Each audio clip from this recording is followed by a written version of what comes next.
குருவின் கருணையுடன் இயற்கையின் தூய்மையை அனுபவியுங்கள். நம் குருஜியின் ஆசிர்வாதத்தால் அருளூட்டப்பட்ட இயற்கையான health and immunity mix, Panchmukhi rudraksha மாலை, பஞ்சகவ்யத்தினால் தயாரிக்கப்பட்ட பொருட்கள் என தமிழ்நாட்டிலேயே தயாரிக்கப்பட்ட இயற்கையான தயாரிப்புகளை பெற www.guruvinkarunai.com ஆர்டர் செய்யவும்.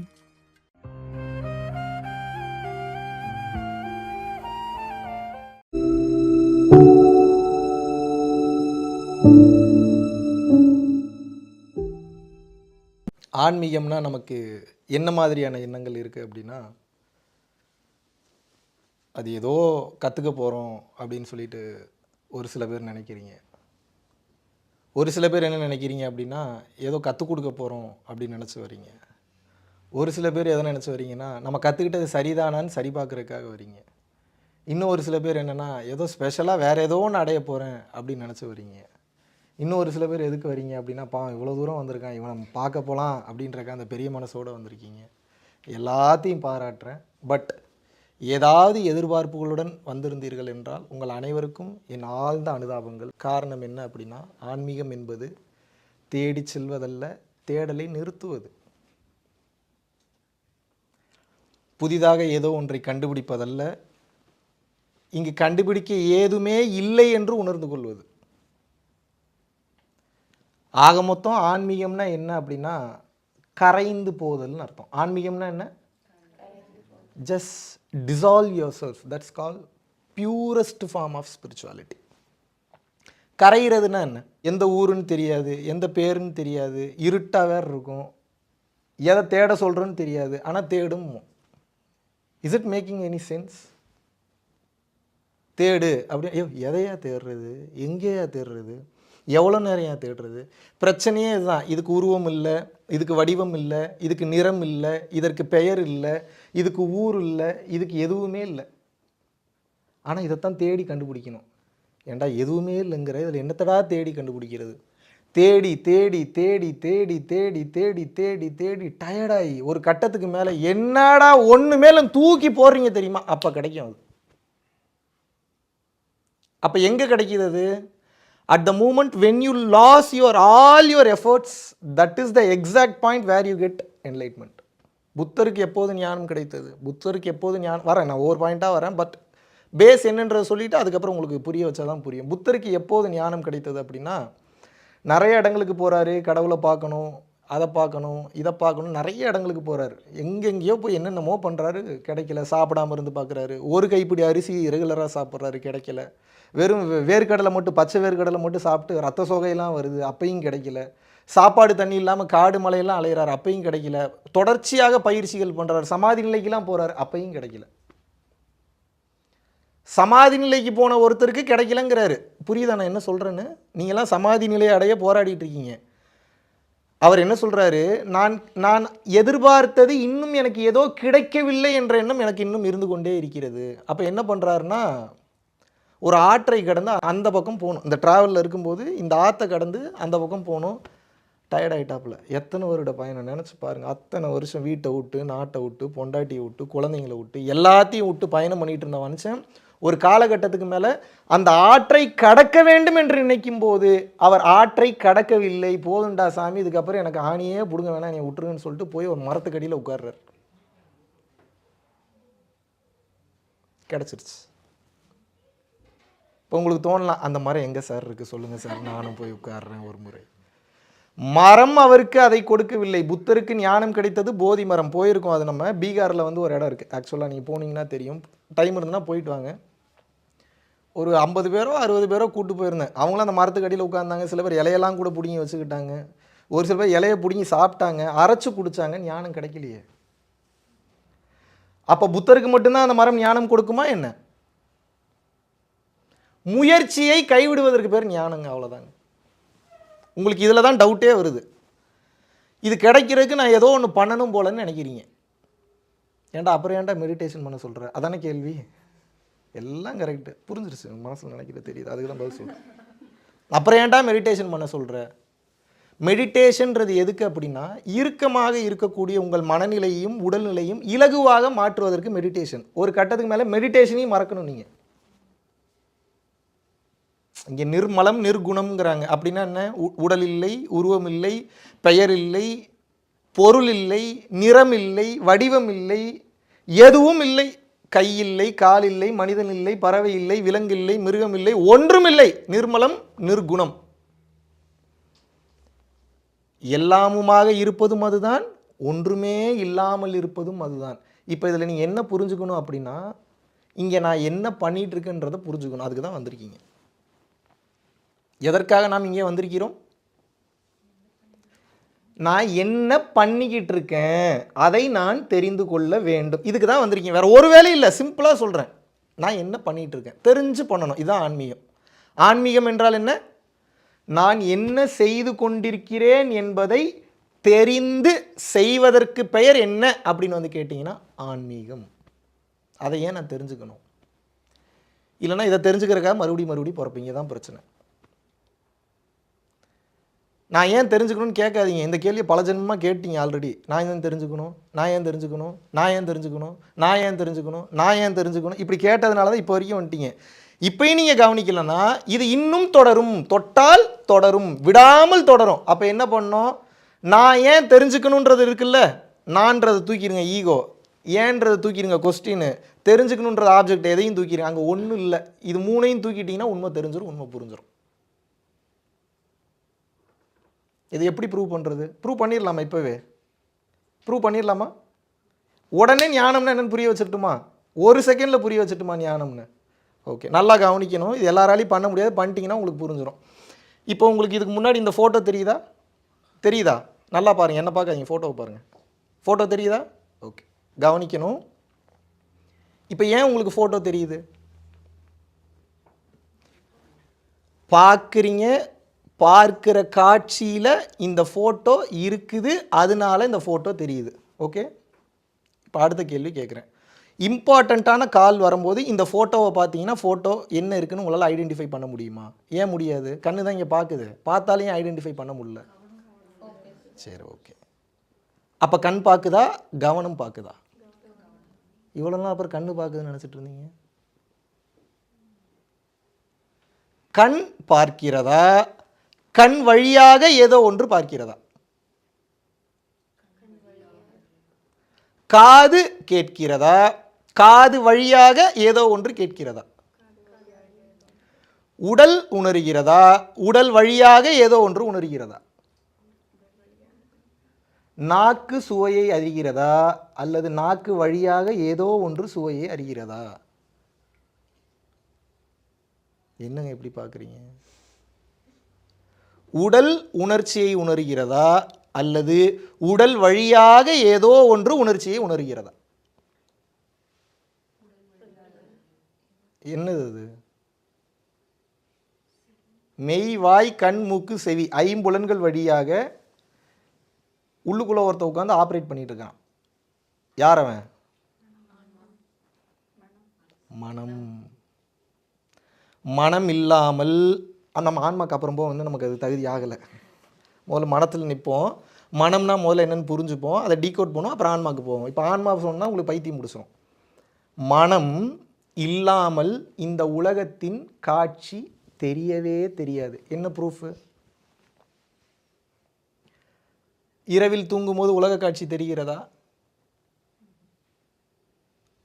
கண்ணை மூடிட்டு இருந்தால் எப்படி சார் தெரியும்? என்ன சார் கேள்வி கேட்குறீங்க? அறிவு கட்டத்தனமாக கேட்காதீங்க சார். சரி, கோமா ஸ்டேஜில் போய் இருக்கிற பேஷண்ட்டு கண்ணை முழிச்சுக்கிட்டே தான் இருக்கிறான், உலகம் தெரியுதா என்ன? சரி, அப்போது உடல் இருந்தாலும் உயிர் இருந்தாலும் உலகம் தெரிய வேண்டும் என்றால் என்ன தேவை? மனம் என்கின்ற ஒன்று தேவை. இந்த மனம்தான் ஒவ்வொன்றையும் அந்த கான்ஷியஸ்னஸை கொண்டு போய் கனெக்ட் பண்ணி பண்ணுது. இப்போ மறுபடியும் இந்த ஃபோட்டோவை பாருங்கள். இப்போ அடுத்த கட்டத்தை புரிய வைக்கிறேன். ஃபோட்டோ தெரியுதா? அப்போது தெரியுது. ஓகே, அடுத்த கேள்வி என்னென்னா, இந்த ஃபோட்டோ தெரியுது, ஏன் தெரியுதுன்னு சொல்கிறேன் கேளுங்க. இந்த ஃபோட்டோவை பாருங்கன்னு நான் இன்ஸ்ட்ரக்ஷன் கொடுக்குறேன். கொடுத்த உடனே உங்கள் மனசு என்ன பண்ணுது? நான் இந்த ஃபோட்டோவை பார்க்குறேன்ற தன்மையோடு பார்த்தீங்கன்னா தான் ஃபோட்டோ தெரியும். இப்போ நான் நல்லா கவனிங்க, நான்றதை தூக்கிடுங்க. நீங்கள் அங்கே இல்லை, நான்றதை தூக்கிட்டா நீங்கள் அங்கே இல்லை தானே? அப்போ அங்கே நீங்கள் இல்லை, இங்கே ஃபோட்டோ மட்டும்தான் இருக்குது. இப்போ பாருங்கள், தெரியுதா? கனெக்டே பண்ணக்கூடாது, நான் இல்லாமல் பார்க்கணும். ஐடென்டிஃபை பண்ண முடியுதா பாருங்கள். நான்றதை கனெக்ட் பண்ணாமல் ஃபோட்டோவை மட்டும் பார்க்கணும். என்ன பார்க்காதீங்க, ஃபோட்டோவை பாருங்கள். நான்றதை கனெக்ட் பண்ணாமல் ஃபோட்டோவை பார்க்கணும்.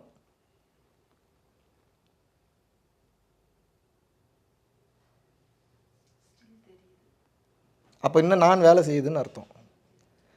நான் தெரில தானே, தெரியாது. இந்த உலகத்தின் காட்சி வேண்டுமென்றால் நான் என்கின்ற பிடிப்பு வேண்டும். நான் என்கின்ற பிடிப்பு போகும்போது உலகத்தின் காட்சி தெரியாது. சிம்பிள். கிளாஸ் முடிஞ்சு போகலாமா? அவ்வளோதான். இதில் என்ன பேசுறதுக்கு இருக்குது? இதில் தான் உங்களுக்கு டவுட்டே வருது ஆரம்பத்துலேருந்து. உங்களுக்கு பிரச்சனையே இதில் தாங்க இருக்குது. உங்களோட மொத்த பிரச்சனை இதில் தான் இருக்குது. எதை வேணாலும் பிடிச்சி வச்சுக்கணும்னு நினைக்கிறீங்க. நான் என்கின்ற ஒன்றோடு தொடர்பு படுத்தி பார்க்கணும்னு நினைக்கிறீங்க. தண்ணி குடிங்கன்னு நான் சொன்னேன், ஓகே நான் தண்ணி குடிக்கிறேன், நீங்கள் வாயில் சொல்லலைனாலும் உங்கள் மனநிலை நான் இந்த டம்ளரை பிடிச்சி தண்ணி குடிக்கிறேன். இந்த நான் இந்த டம்ளர் இது ரெண்டுமே இல்லைன்னா அங்கே அந்த செயல் நடக்காது. ஏதாவது புரியுதா நான் சொல்கிறது? கொஞ்சம் கஷ்டமாக தான் இருக்கும், கொஞ்சம் ஹையர் சப்ஜெக்ட்டு, புரிஞ்சுக்கங்க, போக போக உங்களுக்கு புரியும். நான் இல்லாமல் இந்த ஃபோட்டோவை பார்த்தா தெரியாது, எந்த காட்சியும் தெரியாது. அப்போ இந்த உலகத்தின் காட்சி, உங்களுக்கு கண்ணுக்கு தெரியக்கூடிய காட்சி எல்லாமே என்ன அப்படின்னா ஏமாத்து வேலை.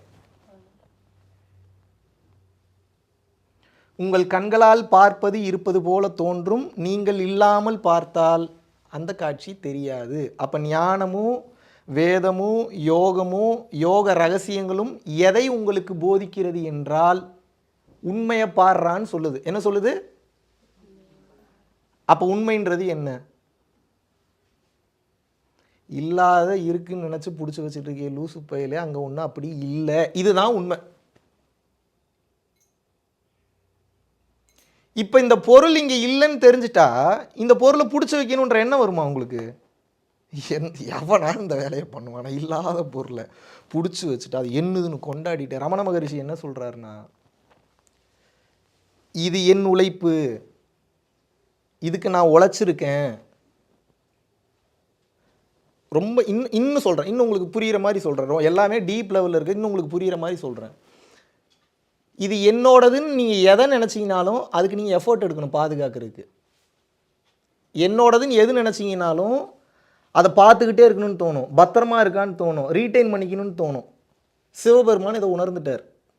அப்போ என்ன, எதுவும் என்னது இல்லைன்னு இருந்தார், பாதுகாக்கிற பிரச்சனை இல்லை, ரீட்டைன் பண்ணிக்கணுன்ற பிரச்சனை இல்லை, அவசியம் இல்லை. இப்போ நான் உங்களை என்ன சொல்கிறேன், உங்கள் வீட்டை வேறு ஒருத்தருக்கு எழுதி கொடுத்துருங்கன்றனா, நீங்கள் சம்பாரிச்ச சொத்தை ஒருத்தருக்கு எழுதி கொடுத்துருங்கன்றனா அது பிரச்சனை இல்லை. சொத்து பத்தெல்லாம் நீங்களே வச்சுக்கோங்க, காரை நீங்களே வச்சுங்க, கல்யாணம் பண்ணிக்கிங்க, குழந்தை பெற்றுங்க, எதுவும் பிரச்சனை இல்லை. ஆனால் இது எல்லாமே ஏமாத்து வேலை, டைம் பாஸுக்கு ஏதோ விளையாடிட்டு இருக்குன்றது தெரியணும். இதில் எப்போ உங்களுக்கு இறுக்கம் வர ஆரம்பித்து விடுகிறதோ பிடிச்சி வச்சுப்பீங்க, எதையும் விட மாட்டீங்க. பொருள் உங்களை பிடித்து வைக்கவில்லை, நீங்கள் தான் எல்லா பொருளையும் பிடித்து வைத்துள்ளீர்கள். டவுட்டா? இதில் ஏதாவது டவுட் இருக்கா உங்களுக்கு? நீங்கள் பொருளை பிடிச்சி வச்சுருக்கீங்களா இல்லை பொருள் உங்களை பிடிச்சி வச்சுருக்கா? சரி, எத்தனை பேருக்கு டவுட் இருக்குது? வெளியில் நிப்பாட்டி இருக்கிற காரு பத்திரமா இருக்குமான்ற எண்ணம் ஒரு டைம் கூட வரலையா? அப்போ உங்களுக்கு இப்போ கார் உங்களை பிடிச்சி வச்சுருக்கா இல்லை நீங்கள் காரை பிடிச்சி வச்சுருக்கீங்களா? வெளியில் விட்டுட்டு வந்திருக்கிற செருப்பு போகும்போது பத்திரமா இருக்குமான்ற எண்ணம் வந்துதா வரலையா? இன்னைக்கு வரலனாலும் என்னைக்காவது வந்திருக்கும், நடிக்காதீங்க. வந்துதா வரலையா? செருப்பு உங்களை பிடிச்சி வச்சுருக்கா, நீங்கள் செருப்பு பிடிச்சி வச்சுருக்கீங்களா? அதே தான் சொல்கிறேன். என் கணவன் வீட்டுக்கு போனோடனே என்னை வரவேற்பாரா? என் குழந்தை வீட்டுக்கு போனோடனே என்னை வரவேற்குமா? நான் வீட்டில் ஆசையாக வளர்க்குற நாய் நான் போனோடனே என்கிட்ட விளையாடுமா? இப்போ நாய், பேய், பொருள், பிசாசு உங்களை பிடிச்சி வச்சுருக்கா, நீங்கள் எல்லாத்தையும் பிடிச்சி வச்சுருக்கீங்களா? இதைத்தானங்க பல வருஷமாக சொல்லிக்கிட்டு இருக்கேன். இங்கே எதுவும் இல்லை, இருப்பது போல தோன்றும், ஆனால் இங்கே எதுவும் உண்மை இல்லை. இதை உணர்த்துவதற்கு பேர் தான் ஆன்மீகம், வேறு ஒன்றும் இல்லை. Simple concept. இது அவங்கவுங்களுக்கு புரிஞ்ச மாதிரி, அவங்கவுங்க ரூட்டில் அவங்கவுங்களுக்கு தெரிஞ்ச மாதிரி பல மகான்கள், பல ஞானியர்கள் பல வேற்றுமையான கருத்துக்களை சொன்னாலும் டெஸ்டினேஷனை ஒன்றா தான் காட்டுவாங்க. இங்கே உண்மையான பொருள் என்ற ஒன்று இல்லை. இதில் ஏதாவது டவுட் இருக்கா? இப்போ உங்களை வாஷ்ரூம் போயிட்டு வாங்கன்னு சொன்னால் வாஷ்ரூம் போயிட்டு வந்து மறுபடியும் அதே இடத்துல தான் உட்காருவீங்க. S or no? இப்போ அந்த இடம் உங்களை பிடிச்சி வச்சுருக்கா, நீங்கள் அந்த இடத்த பிடிச்சி வச்சுருக்கீங்களா? ஒரு வீட்டில் போய் இருந்துட்டிங்கன்னா அந்த வீட்டிலையே இருக்கணும், அந்த வீட்டையே வாங்கணும். இப்போ அந்த வீடு உங்களை பிடிச்சி வச்சிருக்கா, இல்லை நீங்கள் அந்த வீட்டை பிடிச்சி வச்சுருக்கீங்களா? இது என்ன தெரியுமா ஆகும்? இப்போ எங்கே மிஸ்டேக் பண்ணுறீங்க புரிஞ்சிருச்சா உங்களுக்கு? ஓகே, இது என்ன பண்ணுன்னு சொல்கிறேன் அடுத்து. அப்புறம் நம்ம ஞானத்துக்கு போவோம். முதல்ல நம்ம பண்ணுற மிஸ்டேக்கை தெரிஞ்சுப்போம், அப்புறம் ஞானத்துக்கு போவோம். இது என்ன பண்ணும் அப்படின்னா, உங்களது என்று நீங்கள் எதை நம்பினாலும் அதை பாதுகாக்க வேண்டும் என்ற முயற்சியில் இறங்கும்போது அதுக்கு நீங்கள் எடுக்கக்கூடிய எஃபோர்ட் சில நேரத்தில் உயிரே கொடுக்கக்கூடிய அளவுக்கு போகும். அதனால தான் விடுறா, எல்லாத்தையும் விடுறா, ஃப்ரீயாக விடுறான்றாங்க. புரியுதா உங்களுக்கு நான் என்ன சொல்ல வரேன்? ஃப்ரீயாக விடு, எதுவுமே ஒன்றுது இல்லை, எதையும் நீ எடுத்துகிட்டு போக போகிறது இல்லை. நீ எவ்வளோ பெரிய கோடீஸ்வரனாக இருந்தாலும் தெரியுமா 6க்கு 2 என்னன்னு? இங்கே கிரிமோட்டோரியமா? இங்கேயே 6க்கு 2 தானே. புதைக்கிற இடத்த கேட்குறேன்.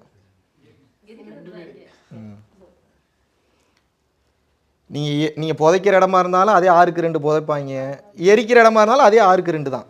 அதில் வச்சு தானே எரிப்பாங்க. S or no? இப்போ உங்களை சம்பாதிக்க வேணான்னு சொல்ல நல்லா புரிஞ்சுக்கணும், கல்யாணம் பண்ணிக்க வேணான்னு சொல்ல நல்லா புரிஞ்சுக்கணும், குழந்தை பெற்றுக்க வேணான்னு சொல்ல நல்லா புரிஞ்சுக்கணும், ஜாலியாக ஊர் சுற்ற வேணான்னு சொல்ல நல்லா புரிஞ்சுக்கணும், கேர்ள் ஃப்ரெண்டு வச்சுக்க வேணான்னு சொல்ல நல்லா புரிஞ்சுக்கணும், லிவிங் டுவரில் இருக்க வேணான்னு சொல்ல நல்லா புரிஞ்சுக்கணும். பிடிச்ச மாதிரி வாழுங்க, சட்டத்துக்கு உட்பட்டு வாழுங்க, மற்றவனை தொந்தரவு பண்ணாமல் வாழுங்க. பட் இது எதுவுமே உங்கள் கூட கடைசி வரைக்கும் வராது. ஏதாவது புரியுதா? ஏதாவது புரியுதா? சரி, அப்புறம் ஏன்டா இங்கே வாழணும்? இதே கேள்வியை தான் நானும் கேட்டுட்ருக்கேன். ஏன்டா இதை உணர்த்திட்டு எதுக்குடா போட்டு சாவடிச்சுக்கிட்டு இருக்கீங்க? இப்போ உங்களுக்கே எப்படி இருக்குன்னா இப்போ எங்களுக்கெல்லாம் எப்படி இருக்குன்னு நினச்சி பாருங்கள். உண்மை தெரிந்தவுடன் பற்று குறைந்து விடும், பிடிப்பு குறைந்து விடும். எப்போது பற்றும் பிடிப்பும் கொஞ்சம் கொஞ்சமாக குறைந்து விட்டதோ வாழ்க்கையில் ஒரு சுவாரஸ்யமே போயிடும், வாழ்கிறதுக்கே பிடிக்காது. இந்த உண்மை முதலில் எனக்கு தெரிந்தப்போ குறைஞ்சது ஒரு 7லேருந்து 9 நாள் வீட்டை விட்டு வெளியே வரல நான். அது எவ்வளோ பெரிய அசிங்கமாக கருதுன்னு தெரியுமா நான்? ஒன்றும் இல்லாத மானங்கட்ட வாழ்க்கைக்காடா உட்காந்து இவ்வளோ தூரம் ஃபீல் பண்ணி 10,000 கோடி சம்பாதிக்கணும், 10,000 கோடி சம்பாதிக்கணும். Yearly to discuss now. வெளியிலேருந்து பார்க்குறவனுக்கு தெரியும் மகாவிஷ்ணு கோடியாக சம்பாதிக்கிறாரு, ப்ராப்பர்ட்டியாக வாங்கிட்டாரு, ஒவ்வொரு நாடும் போகிறாரு, ஜாலியாக சுற்றுறாரு, பொண்ணுங்களை ஜாலியாக வச்சுட்டு சுற்றுறாரு. என்ன பண்ணி தொலைகிறது? எல்லாம் கரும காதில் கேட்டு தொலைய வேண்டியதாக தான் இருக்குது. 1000 பேர் 1000 சொல்வார்கள், எனக்கு அதை பற்றி கவலையே இல்லை. உங்களுக்கும் இந்த மாதிரியான பிரச்சனைகள் வரும், கண்டுக்காமல் விட்டுட்டு பாதையில் சரியாக போகணும். ஏன்னா உங்களை அழிப்பது வேறு யாரும் இல்லை, உங்களோட தவறான புரிதல் தான், வேறு யாருமே கிடையாது. Your miss understanding, your wrong understanding about the life is actually killing you a lot gradually. That's what I am coming to say. ஏன் இவ்வளோ ஸ்ட்ரெஸ் ஆகுதுன்னு நினைக்கிறீங்க? நீங்கள் ஏதோ ஒன்று நோக்கி ஓடிக்கிட்டே இருக்கிறீங்க. நான் என் நோக்கத்தை மாற்றி வச்சுட்டேன், ஃப்ரீ ஆகிட்டேன். நான் எனக்காக ஓடின வலிச்சது, மக்களுக்காக ஓடினா ஆனந்தமாக இருக்குது. இப்போ நான் உங்களை என்னை மாதிரியே சுற்றுங்கன்னு நான் சொல்ல, நீங்கள் உங்களுக்காக ஓட ஓட பொருள் சேர்க்க சேர்க்க சேர்க்க சேர்க்க பொருள் மொத்தத்தையும் அருளாக கன்வெர்ட் பண்ணிக்கிட்டே இருக்கணும். இதுதான் சித்து. பொருளை அருளாக கன்வெர்ட் பண்ணணும், அருளை பொருளாக கன்வெர்ட் பண்ணணும். இதுதான் உண்மையான மேத்தமெட்டிக்கல் ட்ரிக். இதை நீங்கள் கற்றுக்காமல் வாழ்க்கையில் எதை கற்றுக்கிட்டாலும் வாழ்க்கையில் அடுத்த கட்ட போக முடியாது. ஒரு முறை நீங்கள் ஆசைப்பட்ட மாதிரி இந்த பாடியை விட்டு இப்படி வெளியே போயிட்டு மறுபடியும் உள்ளே வந்துட்டிங்கன்னா அவ்வளோதான், முடிஞ்சு. இதெல்லாம் பார்த்தா அப்புறம் பிடிக்காது உங்களுக்கு. ஏன்னா அப்போ தான் வேறு ஒன்று இருக்குன்றது உங்களுக்கு தெரியும். இப்போ சமீபத்தில் டைம்ஸ்னு ஒரு வீடியோ வெளியிட்டிருந்தாங்க, பார்த்தீங்களா நீங்கள்? டெஸ்லா கார் போயிட்டு இருக்கு, காருக்கு முன்னாடி ஆள் யாருமே இல்லை. ஆனால் டெஸ்லா காரோட அந்த இண்டிகேஷன் சிக்னலில் ஒரு 2-3 உருவம் நடந்து போயிட்டுருக்கு, மிரண்டாங்க காருக்குள்ளே இருந்தவங்க. It is actually detecting the souls. நீங்கள் 1000 சொல்லலாம், என்ன வேணால் சொல்லலாம், இதை நீங்கள் மறுத்து கூட பேசலாம், விமர்சனம் பண்ணலாம். அது போய் ஏதோ எரர் ஆயிடுச்சு, அதாயிருச்சு, இதாயிருச்சு. சரி ஓகே, அது எரர் ஆயிடுச்சும்பீங்க. சோல்ன்றது வெளியில் சுத்தலம்பீங்களா நீங்கள்? சரி, நான் ஒன்று கேட்குறேன். இப்போ உங்கள் உடம்புல சோல்னு ஒன்று இருக்குது, ஏபின்னு பிரிச்சுருவோம். ஏ சைடு ஃபுல்லாக தர்மத்தில் வாழ்கிறீங்க, பி சைடு ஃபுல்லாக கொலை ரேப்பு கற்பழிப்புன்னு வாழ்கிறீங்க. ரெண்டு டீமும் ஒரே நாளில் ஒரே டைமில் சாவுறீங்க. முடிஞ்சா? எல்லாமே முடிஞ்சா? நான் கொஞ்சம் வெளிப்படையாக தான் பேசுவேன், தப்பாக எடுத்துக்காதீங்க. இந்த வாய் என்ன சொன்னாலும் கேட்டு தொலைய மாட்டேங்குது, இப்படியே தான் பேசுது. பேசலாம்ல, வெளிப்படையாக பேசலாம்ல. 2 டீமும் இறந்துட்டீங்கன்னா முடிஞ்சா? எல்லாமே அதோட முடிஞ்சுதா? வச்சு செய்யுமா செய்யாதா?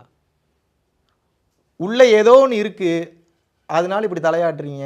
அந்த ஏதோ ஒன்று போயிடுச்சுன்னா இப்படி தலையெல்லாம் ஆட்ட மாட்டீங்க. உங்களை பார்த்து எல்லோரும் தலையாக அடிச்சுப்பானுங்க. அவ்வளோதானே தத்துவம், அவ்வளோதானே கான்செப்ட்டு. அப்போ உள்ளே எது இருந்தது, இப்போ எது வெளியே போச்சு தான் என் கேள்வி. உயிர், ஆன்மா, சோல். அப்போ வெளியே போனது எங்கே இருக்குன்னு கேட்குறேன். எக்ஸாக்ட்லி. இல்லைன்னா சுற்றிக்கிட்டே இருக்கும். அப்படி சுற்றணும்னு ஆசை எதுவும் இருக்கா உங்களுக்கு? என்னை பார்த்தா கிறுக்க மாதிரி எதுவும் தெரியுதா? செலவு பண்ணி வேலை வெட்டி இல்லாமல் அங்கேருந்து கிளம்பி வந்து 10 பைசா பிரயோஜனம் இல்லாமல் என்ன உங்கள்கிட்ட பணம் வாங்க முடியாது. We have a company over here, you know that or not? Paramporul Yogam PTY limited. We have a registered company, we have official directors. I am all out to collect the money also. அது maybe ஃபியூச்சரில் பண்ணலாம், பண்ணாமல் போகலாம், நோக்கம் வேறு. இப்போ நீங்கள் அதுக்குள்ளே போகாதீங்க. ரொம்ப ஆராய்ச்சி பண்ணிங்கன்னா பைத்தியம் முடிச்சு. என் கேள்வி என்னென்னா, இவ்வளோ வேலை வெட்டி இல்லாமல் நான் இங்கே எதுக்கு வந்து சுற்றிட்டு இருக்கிறேன்? மகாவிஷ்ணுவோட புகழ் ஊரெங்கும் பரவணும்னா உங்கள்கிட்டலாம் கிளாஸ் எடுக்கிறதுக்கு நிம்மதியாக இருந்தாவே, ஆங்காரம் உள்ளடக்கி ஐம்புலனை சுட்டரித்து தூங்காமல் தூங்கி உட்காந்திங்கனாவே சுகம் கிடச்சிரும். உங்களுக்கு அப்படி டவுட் இருக்குன்னா, நான் எவ்வளோ ஆனந்தத்துக்கு போனேன்றது என் கூட இப்போ க்ளோஸாக பயணம் பண்ணிட்டு இருக்கிறவங்களுக்கு நல்லா தெரியும். நான் எப்பெல்லாம் அந்த ஆனந்த நிலைக்கு டக்குன்னு போவேன்னு தெரியும். they know very well about me. என்னென்ன நிலையில் எப்படி எப்படி போவோம். அப்படி இல்லை, அது அதுவாக வரதில்லை. நான் நினச்சேன்னா அப்படி போயிடும் அந்த நிலைக்கு. ஒரு செகண்டில் என்னால் போக முடியும். Maximum 15 seconds I can activate my kundalini. இப்போ பிரச்சனை இப்போ அது இல்லை. என் தலையெழுத்து ஒவ்வொருத்தனுக்கும் இதை புரிய வச்சே ஆகணும். இப்படித்தான் ஒவ்வொருத்தருக்கும் ஒவ்வொரு கடமையை இறைவன் கொடுத்திருக்கிறான். அந்த கடமை முடியும் வரை உங்களால் இந்த உலகத்தை விட்டு செல்லவே முடியாது. எப்படி போனீங்கன்னா லாக் பண்ணி மறுபடியும் இழுத்துட்டு வந்துடும். வரேன் வரேன் வரேன் வரேன் வரேன் வரேன் வரேன் ஓனா வரேன் வரேன். இப்போ உங்களோட வேலை என்னன்னா, கடமையை கண்டுபிடிப்பது அல்ல. பிரபஞ்சம் ஒவ்வொரு நாளும் ஒவ்வொரு சூழ்நிலையில் உங்களை கொண்டு போய் நிறுத்தும். புத்திசாலித்தனமாக, பிரச்சனை இல்லாமல், பற்று இல்லாமல், அட்டாச்மெண்ட் இல்லாமல் இறைவன் பேரை சொல்லி சொல்லி அந்த சூழ்நிலையை கடந்து போகணும். இதுதான் எனக்கு தெரியும், இவ்வளோதான் எனக்கு தெரியும். இதுக்கு மேலே கேட்காதீங்க, எனக்கும் தெரியாது. எனக்குமே தெரியாது நாளைக்கு என்ன நடக்க போகுது. நான் இவ்வளோ தூரம் பேசுகிறதுனால திரிகால ஞானம் உணர்ந்தவன்லாம் நினச்சிடாதீங்க.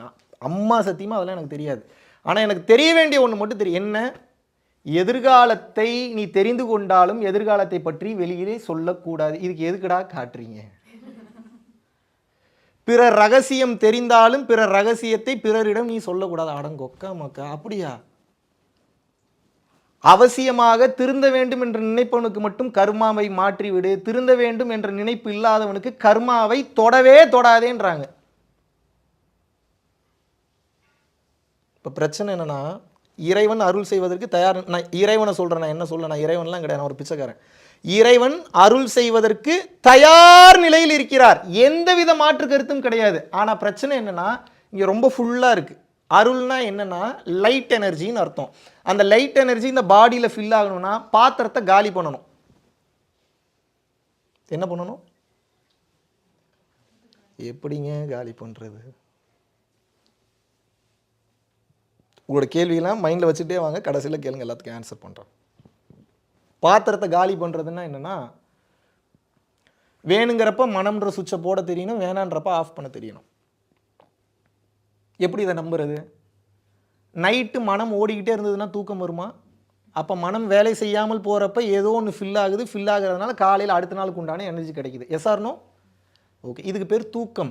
விழிப்புணர்வு இல்லாமல் எனர்ஜியை வாங்கினீங்கன்னா அதுக்கு பேர் தூக்கம். விழிப்புணர்வோடு எனர்ஜியை நினச்ச நேரத்தில் உங்களால் கெயின் பண்ணிக்க முடியுது அப்படின்னா அதற்கு பேர் யோகம், அதற்கு பேர் தவம், அதற்கு பேர் ஞானம், அதற்கு பேர் ஆன்மீகம்.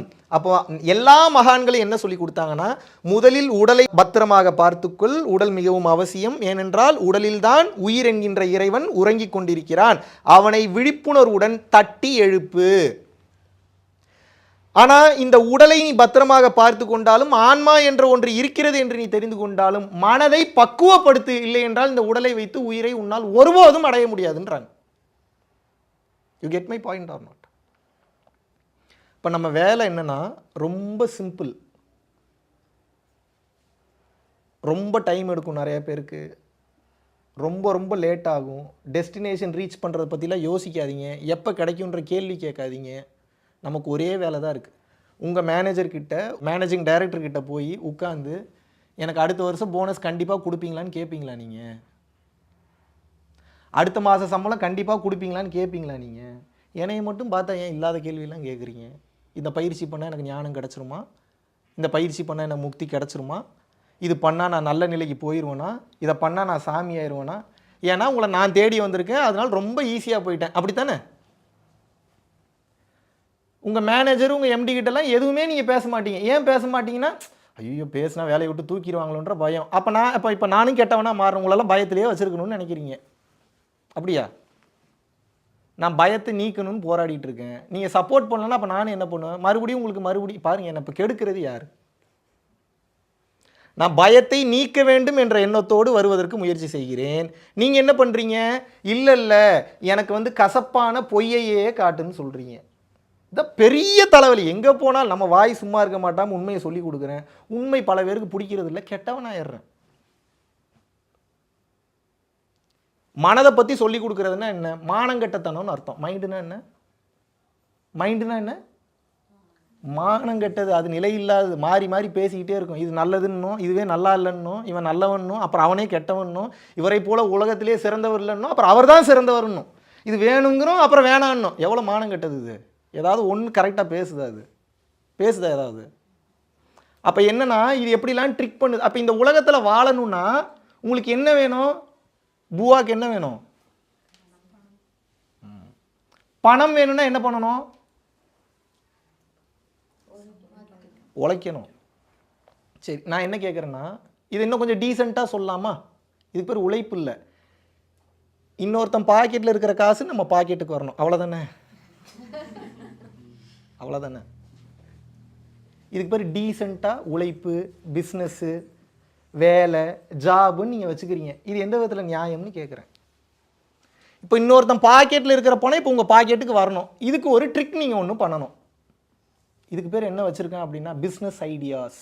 இதுக்கு பேர் என்ன? நியாயமா நீங்கள்லாம் பண்ணுறது? கொஞ்சம் கூட வெக்கம் இல்லாமல் என்னை நல்லவனான்னு கேட்குறீங்க. நியாயமா அது? இன்னொருத்தன் பாக்கெட்டில் இருக்கிற பணம் உங்களுக்கு வரணும். சரி, அடுத்த கேள்வி கேட்குறேன். இன்னொருத்தன் பாக்கெட்டில் இருக்கிற பணம் நல்ல வழியில் தான் வந்ததுன்னு உங்களுக்கு எப்படி தெரியும்? அப்போ உங்களுக்கு அந்த காரணம் வேணாம், அந்த காரியம் மட்டும் நடக்கணும். உங்களை மாதிரி ஒரு மோசமான உலகத்தில் பார்க்க முடியுமா?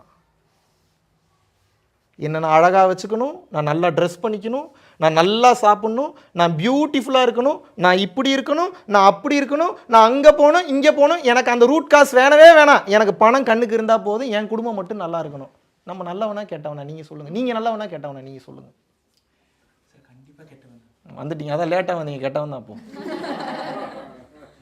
இப்போ என்னுடைய கேள்வி என்ன? நான் சும்மா சொன்னேன் பிரதர். Nice to meet. ஓகேவா? கம்ஃபர்டபுளாக இருக்கும்? ஓகே.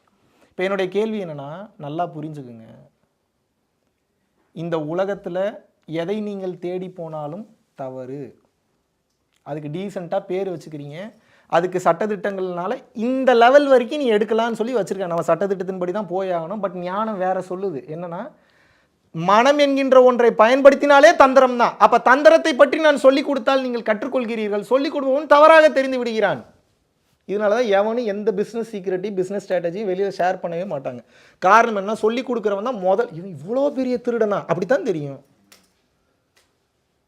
நம்ம அதை பற்றிலாம் கவலைப்படுறது. நீ என்னை எவ்வளோ வேணாலும் கேவலமாக பேசு, எவ்வளோ வேணால் அசிங்கமாக பேசு. சத்தியமாக உள்ளே இருக்கும்போது இதெல்லாம் பேசக்கூடாதுன்னு நினச்சிட்டு வந்தேன்.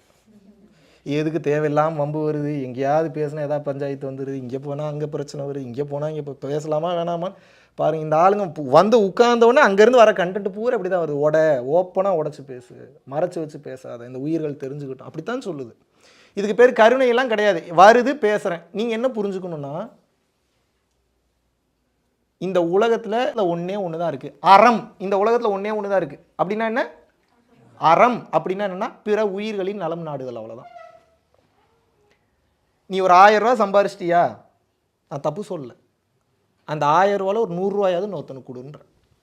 நான் பரம்பொருள் ஃபவுண்டேஷனுக்கு கொடுங்கன்னு சொல்ல. நல்லா புரிஞ்சுக்கணும். That is very biggest difference. 1000 ரூபா சம்பாதிக்கிறீங்கன்னா 100 ரூபாய் இன்னொருத்தவங்களுக்கு கொடுங்க.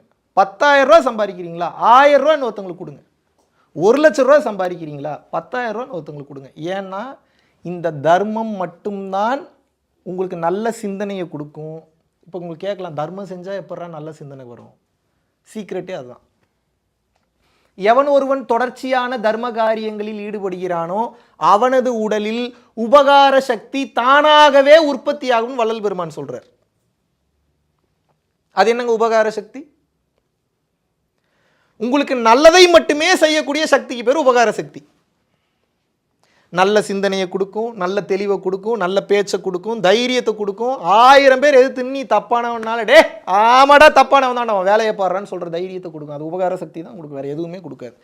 அதுதான் தர்மத்திற்கு உண்டான வலிமை. ஒருத்தங்கிட்ட தைரியமும் துணிவும் தெளிவும் இருக்குன்னா, அந்த கிளாரிட்டி இருக்குன்னா கன்ஃபார்ம் பண்ணிக்கங்க, கடவுள் அவனுக்குள் பரிபூர்ணமாக செயல்பட ஆரம்பித்து விட்டார் என்ற அர்த்தம். அதுக்கு பேர் திமிர் அல்ல, சத்தியத்தின் மீது அவனுக்கு இருக்கக்கூடிய நம்பிக்கை. அது அவனை வழி நடத்துகிறது. இப்போ உங்களுக்கு இருக்கக்கூடிய பதட்டம், படபடப்பு எல்லாத்துக்கும் காரணம் என்னன்னா, உடம்புல போதுமான உபகார சக்தி இல்லை. இது என்ன பண்ணாலும் வராது. இப்போ நான் எவ்வளோ தூரம் பேசினாலும் இப்படி ஒன்று இருக்கு போலன்ற அந்த புரிதல் வரும். ஒரு சில பேருக்கு ஓப்பன் ஆகும், ஒரு சில பேருக்கு ஓப்பன் ஆகாது. ஆனால் தர்மம் செய்ய செய்ய செய்ய செய்ய தர்ம சிந்தனையில் இருக்க இருக்க இருக்க இருக்க இருக்க கொஞ்சம் கொஞ்சமாக உங்களது உடலில் உபகார சக்தி என்பது உற்பத்தியாக ஆரம்பிக்கும். எப்போது உங்கள் உடம்பில் உபகார சக்தி உற்பத்தியாக ஆரம்பித்து விடுகிறதோ ஃபேஸ் பிரைட் ஆயிரும். நல்ல விஷயங்களெல்லாம் ஈர்ப்பீங்க, விலங்கினங்கள்லாம் ஃப்ரெண்ட் ஆகும், பறவைகள் ஃப்ரெண்ட் ஆகும், நல்ல வார்த்தைகள் வரும், தெரியாத கேள்விகளுக்கு பதில் கிடைக்கும், டக்கு டக்கு டக்கு டக்குன்னு மேலே இருந்து இறங்கும். துரிய வாக்கு. இதுக்கு பேர் என்ன? Transcendental voice. ஆங்கிலத்தில் சொல்ல வேண்டும் என்றால் இதற்கு பேர் என்ன?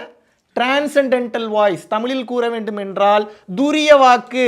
ஃப்ராக்ஷன் ஆஃப் செகண்ட்ஸ்ல தகவல் வரும். இப்போ குப்பை கூலங்கள்லாம் நிறைய இருக்கிறதுனால வருது, வந்து ப்ராசஸ் பண்ண மாட்டேங்குது, காட்ட மாட்டேங்குது, என்னன்னு தெரிய மாட்டேங்குது. என்னை பார்த்தா ஏதாவது ப்ரிப்பேர் பண்ணி வச்சுட்டு பேசுகிற மாதிரி இருக்கா? எங்கேருந்து வருது? நேற்று கூட நம்ம ஐயா கிட்ட ஒரு சின்ன ஒரு ட்ரிப் ஒன்று போயிருந்தோம், கூட பேசிகிட்டு இருந்தோம். நாமகிரி தேவியாரை பற்றி பேசிகிட்டு இருந்தோம். ராமானுஜம் தெரியுமா உங்களுக்கு? கணித மேதை ராமானுஜரை சொல்கிறேன். பெரிய கணித வல்லுனரா இல்லையா? என்னங்க என்னங்க இதில் என்னங்க டவுட் உங்களுக்கு? வெளிநாட்டுக்காரெல்லாம் கூப்பிட்டு வச்சு கொண்டாடிக்கிட்டு இருக்கேன், இதில் என்னங்க டவுட் உங்களுக்கு? டவுட் இருந்தால் போட்டு பாருங்கள். அவர் எவ்வளோ பெரிய ஒரு தெளிவு, அவர் போட்ட சால்வேஷன்லாம் உலகத்தில் எவனுமே பண்ண முடியல. அவ்வளோ பெரிய மேத்தமேட்டிக்ஸ், அது ஒரு உச்சகட்ட மேத்தமேட்டிக்ஸ். அப்படிப்பட்ட கணித மேதை, அப்பேற்பட்ட ஆற்றல் மிகுந்த ராமானுஜர் அவரோட வாழ்க்கையில் பயணம் பண்ணி, ராமானுஜன் எக்ஸாக்டாக சொன்னால் ராமானுஜன், நான் மரியாதையாக சொல்கிறனால ராமானுஜர்னு சொல்கிறேன். ராமானுஜன் அப்படி பயணம் பண்ணிட்டு வரும்போது எல்லாரும் மிரண்டு போகிறாங்க. எப்பட்றா இந்த மனுஷன் இதெல்லாம் உட்காந்து எழுதுறான், நமக்கு தெரியாத கால்குலேஷன்லாம் சால்வ் பண்ணுறான், இந்த ஈக்குவேஷன்லாம் இவனுக்கு எப்படி தெரியுது?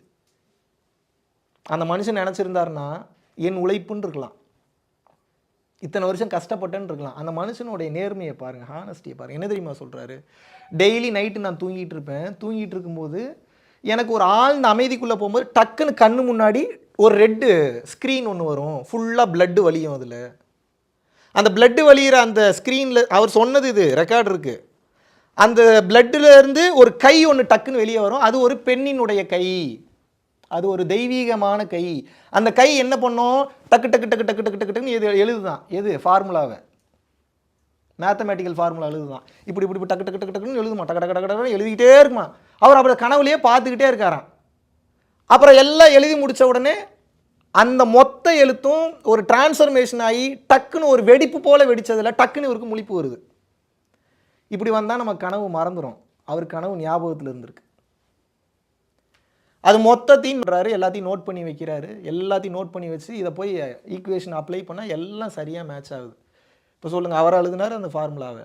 எனக்கு உதவி செய்தது நாமகிரி தேவி தாயார் என்று அவர் கூறுகிறார். என்ன சொல்றாரு? எல்லா உண்மையை உணர்ந்தவர்களுக்கும் மிகச் சரியாக தெரியும், செய்பவன் நான் அல்ல. அவன் உண்மையாக இருக்கணும், ஆனால் சொல்கிறவன் எப்படி இருக்கணும்? பொய் சொல்லாமல் உண்மையை பேசினான்னா ரொம்ப சரியாக தெரியும். இறைவனின் அருள் இருந்தால் ஏதோ ஒரு இடத்துல, ஏதோ ஒரு மூலையில், ஏதோ ஒரு வழியில் உங்களுக்கு அந்த அருள் கிடைக்கப்பெற்று உங்களை அந்த புகழின் உச்சி கொண்டு போய் அதுவே பாதுகாக்கும். உபகார சக்தி இல்லை, புண்ணியம் பண்ணல. இங்கே பாருங்கள், பெரிய பெரிய ஆன்மாக்கள் உங்களை ஆக்குப்பை பண்ணி உங்களை ஆன்மாக்கள்லாம் பேய் பிசாசுன்னு நினச்சிடாங்க. Spirit guides. நான் என்ன சொல்கிறேன்? உயர்நிலை ஆன்மாக்கள், high density souls, higher vibrational souls, உயர்ந்த கட்டங்களில், உயர்ந்த உலகங்களில் இருக்கக்கூடிய அந்த ஆன்மாக்கள் எப்போது உங்களை வழிநடத்தும் என்று நீங்கள் கேட்டீர்கள் என்றால், எப்போது நீங்கள் தான தர்மம் அதிகமாக செய்து கொண்டே வருகிறீர்களோ அதுதான் குவாலிட்டி உங்களை சூஸ் பண்ணுறதுக்கு. ஒன்று இந்த ஜென்மத்தில் பண்ணியிருக்கணும், இல்லை போன ஜென்மத்தில் பண்ணியிருக்கணும். இந்த ஜென்மத்தில் பண்ணுறேன் எனக்கு ஒன்றுமே நடக்கலையே நினைக்காதீங்க, அவ்வளோ பாவம் பண்ணி வச்சுருப்பீங்க. அந்த பாவம் கொஞ்சம் கொஞ்சமாக அழிய அழிய அழிய அழிய, நான் சொல்ல அகத்தியர் சொல்லியிருக்கிறாரு, தர்மத்தின் வழி செல்ல செல்ல கர்மத்தின் வழி குறையும் அப்பாங்கிறார். நீங்கள் தர்மம் செஞ்சு நான் என்ன பண்ண சொல்கிறேன் உங்களை, ஏதாவது பண்ண சொல்கிறேன் உங்களை, என்ன பண்ண சொல்கிறேன்? நான் என்னைக்காவது மெடிடேஷனை பண்ணியே திரும்ப அழுத்தம் திருத்தமாக என்னைக்காவது சொல்லியிருக்கேனா? அதெல்லாம் ஆரம்ப காலகட்டத்தில் நீங்கள் பண்ணி தொலைய மாட்டீங்கன்றது எனக்கும் தெரிஞ்சிருச்சு. இப்போ உங்களுக்கு எவ்வளோ ஈஸியாக வந்துட்டேன் பாருங்கள். தர்மமாவது பண்ணுங்க. தர்மம் இப்போ ஆஸ்திரேலியாவில் பண்ணுறது கஷ்டம் தான். எங்கே போய் தர்மம் பண்ணுறது? எப்படியாவது இதுக்காவது மூளையை பயன்படுத்தி எப்படிலாம் தர்மத்தை பண்ணலான்னு சொல்லி, இது கூடவும் உங்கள் மூளையை இறைவன் பிறக்கும்போது 300 கிராமில் மூளைன்ற ஒரு சூப்பர் மேட்டரை படைச்சிருக்கிறார். S or no? அதை ஏன் எப்படியெல்லாம் தர்மம் பண்ணலான்ற சிந்தனை போகவே மாட்டேங்குது? ஏன்னா கம்ஃபர்ட் ஜோனில் சிக்கிக்கிட்டீங்க. எனக்கு வேணுங்கிற எல்லாமே கிடைக்குது. அதுதான் உங்களுக்கு வச்ச ஆப்புன்னே சொல்கிறேன். எனக்கு பேரழகி ஒருவள் மனைவியாக கிடைத்திருக்கிறாள். உங்களுக்கு வச்ச செக் பாயிண்ட்டே அதுதான். எனக்கு ஒரு பேரழகன் கணவனாக கிடைத்திருக்கிறான். அடுத்த ஆப்பு அதுதான். என்ன சொன்னாலும் கேட்குறாங்க என் குழந்தைங்க. ஐயோ, பெரிய ஆப்பு அதுதான். என்ன சொன்னாலும் கேட்குறாங்க. அவ்வளோ க்யூட்டுங்க, அவ்வளோ அழகாக இருக்கு. அதுதான் பெரிய ஆப்பு. அவ்வளோ க்யூட்டாக இருக்கும், அவ்வளோ சூப்பராக இருக்கும். பொய் மாயை குழலினிது யாழினிது என்பர் தம் மக்கள் மழலை சொல் கேளாதவர். அடேங்கப்பா அடேங்கப்பா. ஏன் தர்மம் செய்யணும்? தர்மம் செஞ்சால் இறைவன் கூட வந்து நிற்பார். நம்பி தொலைங்க. உங்கள்கிட்ட பொய் சொல்லி எனக்கு எதாவது நடக்க போதா? உண்மையாகவே நிற்பார். கண்ணுக்கு தெரிய மாட்டார், முன்னாடி வந்து நிற்பார். சரி, நான் சொன்னால் பொய். திருவள்ளுவர் சொல்கிறாரு, குடி செயல் வகை எனும் தலைப்பில், குடி செயல் வகை எனும் தலைப்பில் அவர் என்ன சொல்கிறாருன்னா, குடி செய்வல் என்னும் ஒருவர்க்கு தெய்வம் மடித்தற்று தான் முந்துருங்கிறார். அப்படின்னா என்ன? குடி செய்வல் என்னும் ஒருவர்க்கு தெய்வம் மடித்தற்று தான் முந்துரும். அப்படின்னா என்னன்னா, தன் குடியினுடைய நலனுக்காக, தன் குடியை மேலேற்றுவதற்காக, தன் குடி ஞான கடலில் திளைப்பதற்காக எவன் ஒருவன் தன் குடியை பாதுகாப்பதற்காக போராடுகிறானோ அவனுக்கு அந்த தெய்வமே கீழிறங்கி வந்து அவன் முன்னால் நின்று, வார்த்தையை கவனிங்க, வேட்டியை மடித்து கட்டி கொண்டு, மடித்தட்டு மடி அப்படி தட்டிட்டு முன்னாடி நிற்குமா, தொடரா என் பிள்ளையன்னு. எப்படி இருக்கு கேட்கும்போது? சிலிருக்குதா இல்லையா? சிலிருக்குதா இல்லையா? ஒவ்வொரு திருக்குறளையும் அப்படி படிக்கணும். குடி செய்வல் எனும் ஒருவருக்கு இப்படி படிச்சிங்கன்னா என்ன திருக்குறள்? அது திருக்குறளா தெருக்குறளா? தெருவில் நின்று படிக்கிறதா, வீட்டில் உட்காந்து தெளிவாக புரிஞ்சு படிக்கிறதா? குடி செய்வல் என்னும் ஒருவருக்கு தெய்வம் மடித்தற்று தான் முந்துரும். முன்னாடி வேட்டியை அதான் அதில் ஹைலைட். அதை அப்படி தட்டிட்டு வாடா என் பிள்ளைய தொடரா அப்படி நிற்பாரா? அப்படி நின்னாங்க. எனக்கெல்லாம் நிற்கிறாங்க. அதான் உண்மை. சில நேரத்தில் நானே டெஸ்ட் பண்ணிப்பேன். இஷ்டத்துக்கு பேசுகிறோம், ஊரெல்லாம் போய் இறைவன் வருவார் இறைவன் வருவார்னு. நமக்கு வருவாரான்னு தெரியலையே.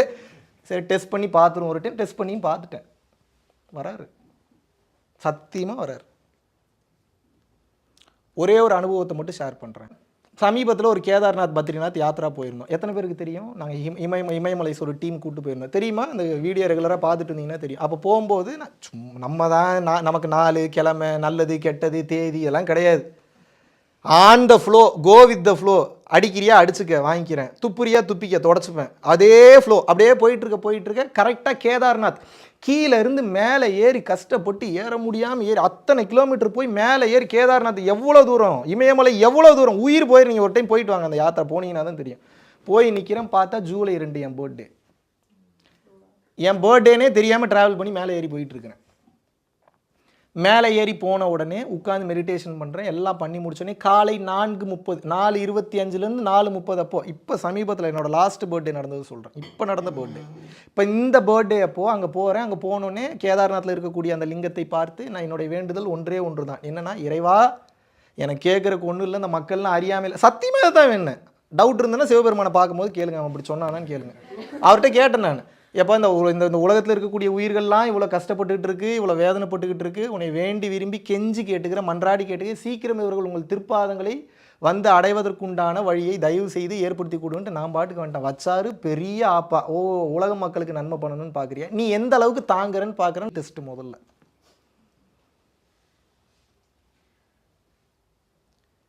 வரதுக்கு முன்னாடி எனக்கு ஒரு இண்டிகேஷன் காட்டுறாரு. கேதார்நாத் முடிச்சுட்டு சென்னை வந்துட்டு திருப்பூர் வீட்டுக்கு வந்துட்டேன். வந்து தூங்கிட்டு இருக்கிறேன். அம்மா இந்த விஷயத்தை வந்து சொல்கிறாங்க. என்ன சொல்கிறாங்க அப்படின்னா, நீ கேதார்நாத் போயிட்டு வந்தோடனே தம்பி, நீ உள்ளே வந்துட்ட, கேதார் பத்ரி போயிட்டு தான் வர, நீ வந்து உள்ளே தூங்கிட்ட. காலையில் 4 மணிக்கு உன் காருக்கு மேலே நேராக 4 கழுகு சுற்றிக்கிட்டே இருந்து தான். எங்கள் அம்மா லைஃப்பில் அப்படி 4 கழுகு அதிகாலை நேரத்தில் காருக்கு மேலே பார்த்ததே கிடையாது. என்ன அர்த்தம்? என்னன்னா, நீ கேட்டுட்ட, உனக்கு நான் டெஸ்ட் வைக்க போகிறேன், உனக்கு பாதுகாப்போடு தான் இருப்பேன், நீ நம்பிக்கையோடு இருக்கியான்னு பார்க்குறேன்னு சொல்லி பாதுகாப்பிற்கு உடனே வருகிறார்கள். அப்போ என்னன்னா, நல்லா புரிஞ்சுக்கங்க, உயிர்களுக்கு நன்மை செய்யும் போது சோதனைகள் அதிகமாக வரும். ஏன் சோதனைகள் அதிகமாக வருகிறது என்றால் அது சாதனையாக மாற்றுவதற்காகத்தான் வருகிறது. புரியுதா உங்களுக்கு? என்ன சுகத்திலேயே எப்பயும் ஹாப்பியாக கம்ஃபர்ட்டாகவே வாழணும்னு நினைக்கிறீங்க? எப்படி உங்களுக்கு அப்படி தோணுது? ஒரு நல்ல குரு கிட்ட போனீங்கன்னா உங்களுக்கு கோடீஸ்வரன் ஆக்க மாட்டார். இறைவன் உங்களை கோடீஸ்வரனாக வச்சிருக்கிறாரா, உங்களை கண்டுக்கவே இல்லைன்னு அர்த்தம். முதல்ல அதை புரிஞ்சுக்குங்க. உங்களை போட்டு பாடாக படுத்தி எடுக்கிறாரா, இறைவன் உங்களை பார்த்துக்கிட்டே இருக்கிறாருன்னு அர்த்தம். எப்படி முடிவு எடுக்கிறீங்க, மனநிலை எப்படி போகுது, எங்கே போகிறீங்க, யாருக்கிட்ட என்ன பேசுகிறீங்க, எப்படி மைண்ட் செட்டை மாற்றுறீங்க. யாருக்குமே இங்கே தைரியம் இல்லை. வலி வேதனைகளுக்கு உட்படுறதுக்கு யாருமே தயார் நிலையில் இல்லை. Very few people only I have seen in my life. உயிரே விடுறேங்க அப்படின்ற ரொம்ப கம்மி. இத்தனை நாடு சுற்றிட்டேன், ரொம்ப ரொம்ப கம்மி. ஏய் அப்படின்னா ஓடிடுறீங்க.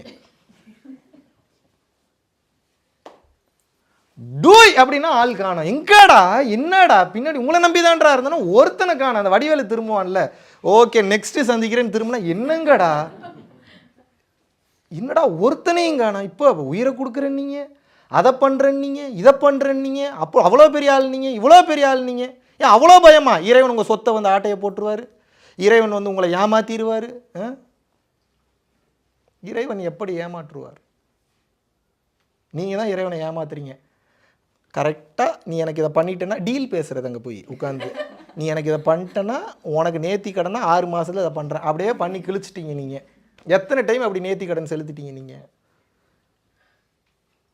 எங்கள் ஊரில் ஒரு கதை சொல்லியிருக்கேனான்னு தெரில. ஐயனாருக்கு ஒருத்தன் வந்து எனக்கு இந்த மாதிரி இது நடந்துருச்சுன்னா உனக்கு 1000 பாட்டில் சாராயம் படைக்கிறேன்னு வேண்டிட்டு அது நடந்துருச்சு. அவனோட ஐடியாவை பாருங்கள். 1000 பாட்டில் சாராயம்னா எவ்வளோ பெருசு?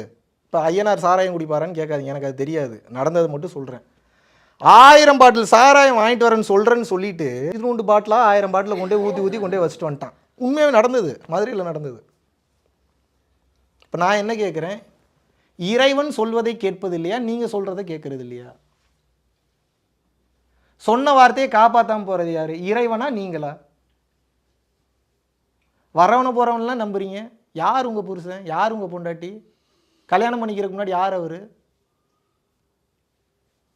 யார் அவர்? கல்யாணம் பண்ண உங்கள் புருஷனோட அம்மா அப்பா ஏதாவது தப்பு பண்ணால் கோவம் வருது, அவங்களோட அப்பா அம்மா சோறு போடலாம், உங்களுக்கு எப்படி அந்த புருஷன் கிடச்சிருப்பாரு? எப்படி அந்த பொண்டாட்டி உங்களுக்கு கிடச்சிருப்பாங்க? அந்த பொண்ணு எப்படி உங்களுக்கு கிடச்சிருப்பாங்க? இப்போ என்ன புரிஞ்சுக்கணும்னா ஒன்று தான், நல்லது நடக்குதா அதுவும் காரணத்துக்கு தான் நடக்குது, கெட்டது நடக்குதா அதுவும் காரணத்துக்கு தான் நடக்குது. அது நல்லது கெட்டது இல்லை, எனக்கு பிடிச்ச மாதிரி நடக்குது, பிடிக்காத மாதிரி நடக்குது, அப்படி வச்சுக்கோங்க. என்னை பொறுத்த வரைக்கும் கெட்டதுன்னு ஒன்றும் இல்லை, எல்லாமே நல்லது தான். சரி, நான் ஒரு கேள்வி கேட்குறேன். இப்போ நீங்கள் காரில் வந்துக்கிட்டே இருக்கீங்க, உங்கள் முன்னாடி ஒரு பெரிய ஆக்சிடென்ட், ஒருத்தங்களுக்கு ஒரு உயிர் வந்து போயிடுச்சு, அங்கே ஒரு 1/2 hour ஸ்பெண்ட் பண்ணுறீங்க. இப்போ நீங்கள் பத்திரமா இங்கே வந்துட்டீங்க. அந்த ஆக்சிடென்ட் நடக்காமல் இருந்திருந்தால் உங்கள் உயிர் போயிருக்குன்னு ஒரு விதி இருக்குன்னு வச்சுக்கோங்க. இப்போ அந்த உயிர் போனது நல்லதா கெட்டதா? தான் என் கேள்வி.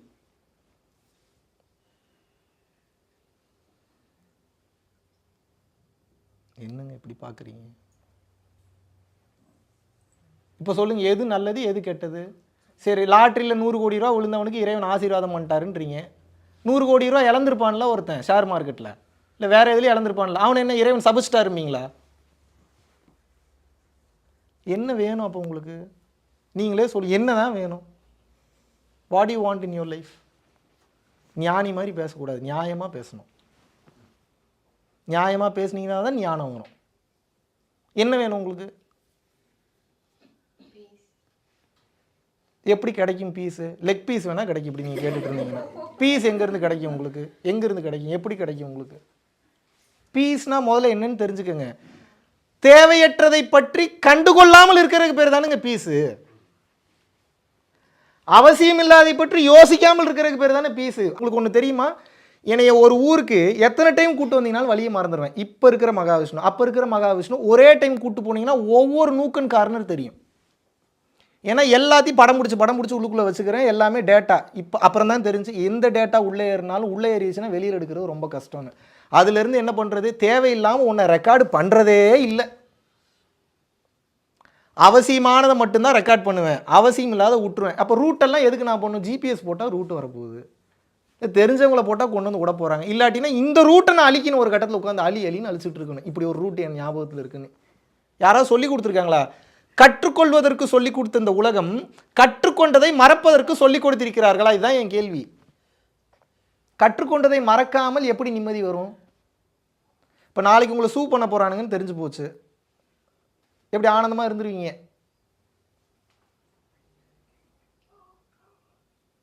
பல பேருக்கு அது தெரியாது, சூ பண்ணுறதுன்னு என்னென்னு தெரியாது, கேஸ் போடுறது, மாற்றி எதுவும் புரிஞ்சுக்காதீங்க. அந்த சூ பண்ணுறது, அந்த கேஸ் போடுறாங்கன்னு தெரிஞ்சிருச்சுன்னா நிம்மதியாக இருக்க முடியுமா? இருக்கணும் நிம்மதியாக. ஏன்னா பட்டினத்தார் இருந்தார், திருடாத வேலைக்கு எவனோ ஒருத்தன் திருடி அந்த பொருளை கொண்டு போய் இவர் படுத்துட்டு இருக்கிற இடத்துல போட்டு போயிட்டான். பாருங்கள் விதி எப்படி விளையாடுதுன்னு. இவர் வாட்டுக்கு ஓரத்தில் தூங்கிட்டு இருந்தவர், ஏதோ ஒரு திருடன் அரசனோட ஏதோ ஒரு அந்த வீட்டில் இருந்த ஒரு பொருளை திருடி இவர் இருக்கிற இடத்துல போட்டுட்டு போயிட்டான். அது தெரிஞ்சு பண்ணானா தெரியாமல் பண்ணானா எனக்கு தெரியல, எனக்கு தெரிஞ்ச கதை வரைக்கும் சொல்கிறேன், ரொம்ப டீட்டெயிலாக கேட்காதீங்க. போட்டு போயிட்டான், இவன் தான் திருடன், தூக்கிட்டு போய் முன்னாடி நிப்பாட்டிட்டாங்க தூக்கு மேடையில் ஏற்றுறதுக்கு. நீங்கள் இப்போ உங்களை அந்த சுச்சுவேஷனில் கொண்டு போய் நிறுத்தி நீங்கள் உங்களை ஃபீல் பண்ணி பார்க்கணும்.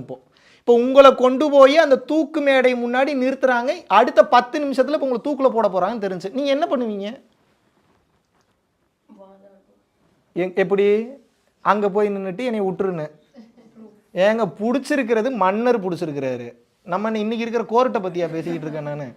மன்னர் பிடிச்சிருக்கிறாரு, மன்னர் பரம்பரை பிடிச்சிருக்கும் போது ஏதாவது பேச முடியுமா? அவர் என்ன பண்ணார் தெரியுமா பட்டினத்தார்? அப்படியே மேலே இங்கேயும் பார்க்குறாரு, தூக்கு கயிறு தூக்கு மேடையை பார்த்துட்டு, ஓ என்னோட வாழ்க்கையில் இப்படி தான் ஸ்கிரிப்ட் எழுதியிருப்பார் போலன்ட்டு அடுத்த வார்த்தை, என் செயலாவது ஏதொன்றும் இல்லை, என் செயல் எதுவுமே இல்லை, எல்லாத்தையும் நீ தான் பண்ணுறேன்னு தெரிஞ்சு. இதுதாங்க அண்டர்ஸ்டாண்டிங், இதுதாங்க ஞானம், இதுதாங்க வரமாட்டேங்குது யாருக்குமே. கஷ்டம் வரும்போது இறைவனை திட்டுறதுக்கு தான் வாய் போகுது, கஷ்டம் வரும்போது இறைவனை எப்பயுமே நெகட்டிவாக பேசுறதுக்கு தான் வாய் போகுது, ஏற்றுக்கிறதுக்கு யாருக்குமே மைண்டு போகிறதில்ல. என் செயலாவது ஏதொன்றும் இல்லை, எல்லாம் நின் செயலே என்றுணர பெற்றேன், என் கட்சி ஏகம்பனேங்கிறார். அப்படின்னா என்ன?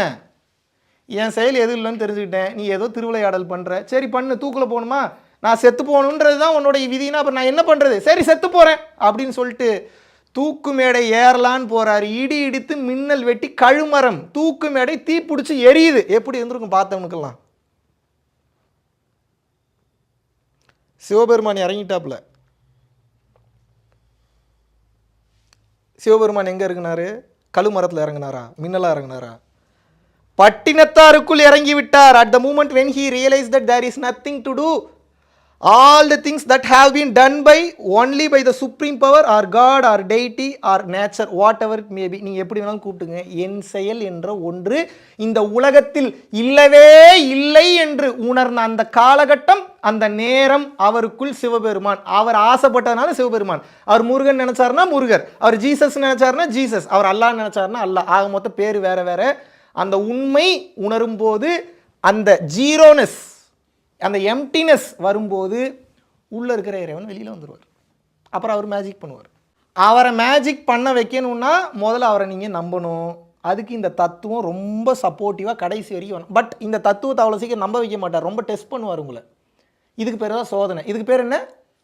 ஒரு கஷ்டமான சூழ்நிலையை கொடுத்து ஒரு 4 பேரை தப்பு தப்பாக பேச வச்சு உங்களை வேடிக்கை பார்ப்பார். இவன் மைண்ட் செட் எப்படி போகுது, நம்புறானா இல்லையான்னு பார்ப்பார். நான் தான் சொல்லிட்டேன், என் பிள்ளையை கிள்ளி விட்டு தொட்டிலே ஆட்டி விட்டு குழந்தையாக இருந்து அழுது எதிரே நின்று சிரிப்பது பூரா அவன் தான்றேன். அப்போ என்ன? அவனே வர்றான், அவனே உணர்த்துறான், அவனே பார்க்குறான், அவனே சோதனையை கொடுக்குறான், அவனே சோதனையை அனுபவிக்கிறான், கடைசியில் அவனே கஷ்டமாக இருக்குங்கிறான், இல்லை அவனே ஏற்றுக்கிறான். ஏதா புரியுதா? எல்லாமே டெஸ்ட்டு தான். இங்கே நீங்கள் பிறந்தோடனே டெஸ்ட்டு ஸ்டார்ட்டு. சரி, நான் ஒரு கேள்வி கேட்குறேன், ஏன் அந்த பயம் உங்களுக்கு வருகிறது? ஒரே பயம் தான், அந்த உயிர் பயத்தை வச்சு தான் எல்லா பயமும் வருது. இங்கே பயம்னாவே உயிர் மட்டும்தான், வேறு எதுக்கு பயப்பட மாட்டீங்க நீங்கள். நல்லா கவனித்து பாருங்கள், அந்த பயம் ஏன் வருது. ஒரு எக்ஸாம்பிளுக்கு இப்போ நம்ம பையன் ஒருத்தர் இருக்கிறான், பையன் சரியாக படிச்சிருவானா? ஏன் சரியாக படிக்கணும்னு நினைக்கிறீங்க? அங்கே ஒரு எதிர்பார்ப்பு இருக்கும், அவன் நல்லா பார்த்துப்பானா? ஏன் நல்லா பார்த்துக்கணும்? அவன் உயிர் முக்கியம், அங்கே தானே போய் நிற்கிது. அப்போ பயம்னா என்ன? உயிர் தான், வேறு ஒன்றுமே இல்லை. இந்த உயிர் பயம் போகணும், இல்லாட்டா ஞானம் வராது உங்களுக்கு. இது உடனே போகாது, நம்ம வாய்க்கிலேயே பேசலாம், மறுபடியும் அதே பஞ்சாயத்தில் தான் வந்து நிற்கும். கொஞ்சம் கொஞ்சமாக உடலையும் மனதையும் பக்குவப்படுத்திக்கிட்டே போகணும்.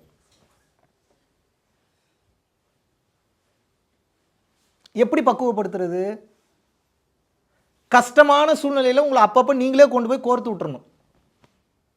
இப்படி தான் கற்றுக்க முடியும். அந்த உலகத்தில் யாருக்கு தெரியுமா வேல்யூ ரொம்ப ஜாஸ்தி?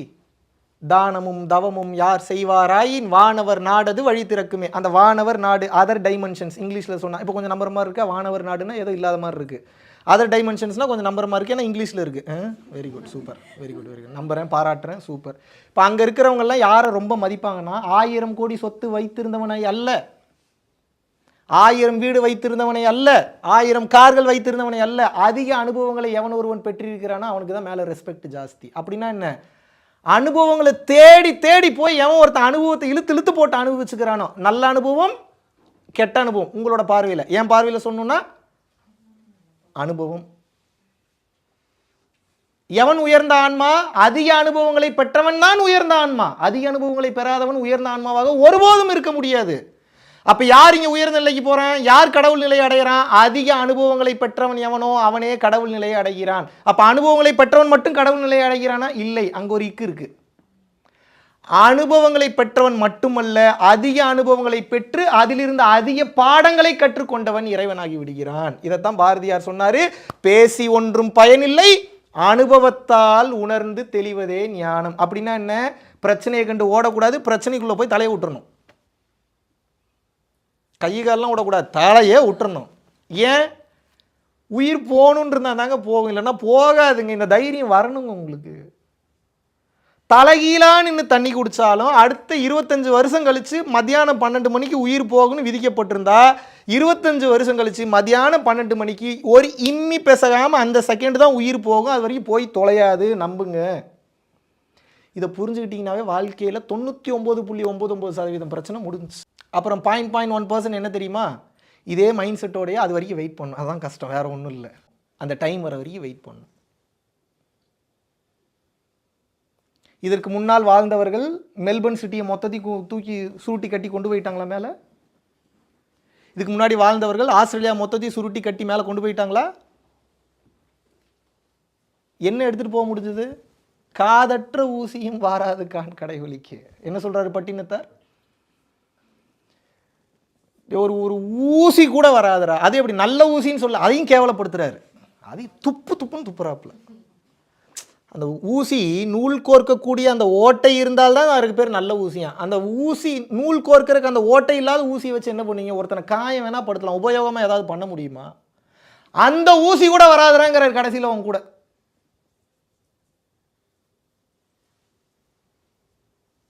புரியுதா? இப்போ இதெல்லாம் உணர்ந்துருவீங்க. நாளைக்கு மறுபடியும் போய் அதே பிஸ்னஸ், அதே ஒர்க்கு, அதே தான் பண்ண போகிறீங்க. இப்போ நான் அதை பண்ணாதீங்கன்னு சொல்ல, பட் நான் என்ன பண்ண சொல்கிறேன்னா, தர்மத்தை அதிகப்படுத்திட்டே வாங்க. அதுவே உங்களை கரெக்டாக கன்சிஸ்டண்ட்டாக வேறு பாதைக்கு கூப்பிட்டு வந்துடும். இவ்வளோதான் சீக்ரெட், வேறு ஒன்றுமே சீக்ரெட் இல்லை. உங்களை வழிப்படுத்தி நெறிப்படுத்தி சரியான பாதையில் பயணம் செய்ய வைக்கக்கூடிய ஒரே வலிமை ஒன்றுக்கு மட்டும்தான் இருக்குது, தர்மம். பொருளாக கொடுப்பது மட்டும் தர்மம் அல்ல, வாழ்ந்து காட்டுவதற்கு பெயர் தர்மம். பொருளாக கொடுத்தால் அதற்கு பெயர் தானம், எதிர்பார்ப்புடன் கொடுத்தால் அதற்கு பெயர் தானம். எதிர்பார்ப்பில்லாமல் பிற உயிர்களின் நலன் கருதி நீங்கள் வாழ்ந்து காட்டினீர்கள் என்றால் அதற்கு பேர் தர்மம். தர்மத்தை காப்பாற்று, தர்மத்தை காப்பாற்றுன்றாங்க. எப்படி தர்மத்தை காப்பாற்றுறது? இன்னொருத்தனுக்கு நீங்கள் வாழ்கிற வாழ்க்கையை பார்த்து இன்ஸ்பயர் ஆகி இப்படியும் வாழலாம் போல, இப்படி வாழ்ந்தால் நல்லது நடக்கும் போலன்ற நம்பிக்கை அவனுக்கு வர்ற வரைக்கும் நீங்கள் வாழ்ந்து காமிச்சுக்கிட்டே இருக்கணும் அந்த வாழ்க்கையை. இது எப்பேற்பட்ட தலைவலி பிடிச்ச வேலை இது. இதுக்கு பேர் தான் தர்மத்தை பாதுகாக்கிறது. தர்மத்தை காக்கிறதுனா இதுதான். இப்படித்தான் இந்த தர்மத்தை உங்களால் பாதுகாக்க முடியும். இல்லை என்றால் ஒருபோதும் தர்மத்தை உங்களால் பாதுகாக்க முடியாது. தர்மம் என்றால் வாழ்ந்து காட்டுதல் என்று பொருள். இந்த உலகத்தில் எப்போதெல்லாம் தர்மம் வீழ்கிறதோ, கிருஷ்ண பரமாத்மா சொல்லிட்டு போயிருக்கிறார், இந்த உலகத்தில் எப்போதெல்லாம் தர்மம் வீழ்கிறதோ அதர்மம் தலை தூக்குகிறதோ அப்போது இந்த உலகத்தில் தர்மத்தை நிலைநாட்டுவதற்காக, தர்மத்தை உலகெங்கிலும் பறைசாற்றுவதற்காக இந்த உலகத்தில் சத்புருஷர்களை நான் தோற்றுவிப்பேன், அதற்கு நானே களமிறங்குவேங்கிறார். ஏதோ ஒரு ரூபத்தில் வரும், உன்னால் கண்டுபிடிக்க முடியாதுங்கிறார். நீ அது நான் தான் பார்க்காதீங்க, அவர் சொன்னதை சொல்லிட்டு போகிறேன். நான்லாம் ஒன்றுமே இல்லாதவன், நான்லாம் ஒன்றுமே இல்லை, நான்லாம் ஒன்றுமே இல்லை. பணிவு தன்னடக்கத்தில் சொல்கிறேன்னு நினைக்காதீங்க. ஏகப்பட்ட ஆன்மாக்கள் இந்த உலகத்தில் ஏகப்பட்ட மூளைகளில் லைட் ஒர்க்கர்ஸ். இவங்களுக்கெல்லாம் பேர் என்ன? Light workers. அப்படின்னா என்ன? அந்த இறை எனும் ஒளிக்காக வேலை செய்ய வந்திருக்கக்கூடிய வேலையாட்கள். அவங்களுடைய நோக்கம் ஃபுல்லாக பப்ளிக்கில் தான் இருக்கும், பப்ளிக்கோட நோக்கத்தில் இருக்கும், பப்ளிக் நல்லா இருக்கணுன்றதுல இருக்கும், ஹெல்ப் பண்ணணுன்னு இருக்கும், சப்போர்ட் பண்ணணுன்னு இருக்கும். எங்கே சுற்றினாலும் இந்த உயிர் எப்படி தேத்தலாம் அதில் மட்டும்தான் கவனம் இருக்கும். அவங்களுக்கு பேர் லைட் ஒர்க்கர்ஸ். இப்போ நீங்கள் லைட்டாக ஒர்க் பண்ணுறீங்க, எப்போ லைட் ஒர்க்கர் ஆக போகிறீங்க?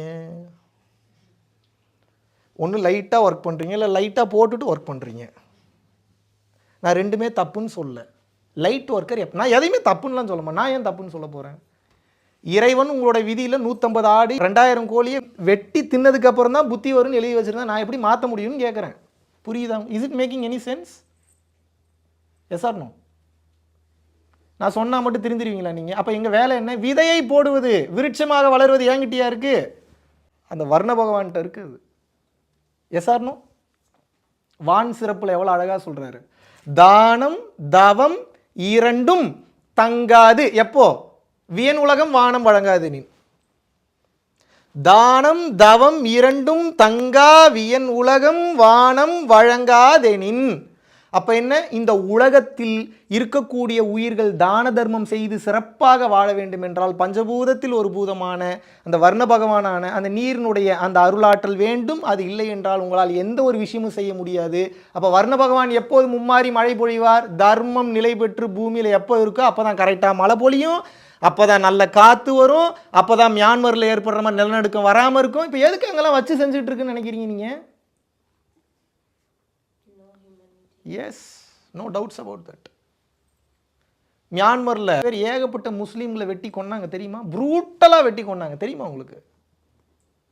நிறைய நடந்தது. இப்போது எனக்கு தெரிஞ்ச ஒரு 5-6 இயர்ஸ் முன்னாடி 7 அதாவது 10 இயர்ஸ்க்குள்ளே இருக்கும்.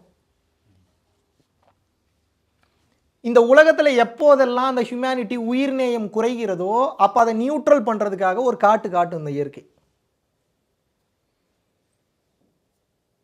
இப்போ சொல்லுங்கள், இந்த பூமியை எப்படி இறைவன் இறங்கி வந்து பாதுகாப்பாரா? உங்களுக்கு என்ன வேலைன்னு கேட்குறேன். உங்களுக்கு என்ன வேலை?